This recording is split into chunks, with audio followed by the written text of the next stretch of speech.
ፕሬዚደንት ኢሳያስ አፈወርቂ ሎሚ 11 ጥቅምቲ ንባይቶ ሚኒስትራት ኣባል ሃገራት ውድብ ምክልኻል ኣንበጣ ምድረ በዳ ምብራቕ ኣፍሪቃ ኣብ ኣዳራሽ ሃገር ተቐቢሉ ኣዘራሪቡ።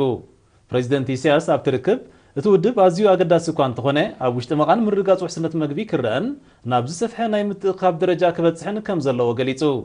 ፕሬዚደንት ኢሳያስ ኣስዒቡ ሕማማትን ባልዓትን ዘራእቲ ከይተቋጻጸርካ ውሕስነት መግቢ ክረጋገጽ ስለ ዘይከኣል እቲ ውድብ ነዚ ክውን ንምግባር ዓቕምታቱ ክዕብን መደባት ስርሑ ከስፍሕን ብምዝኽኻር ኤርትራ ነቲ ውድብ ንምሕጋዝ ድልውቲ ምዃና ኣረጋጊጹ።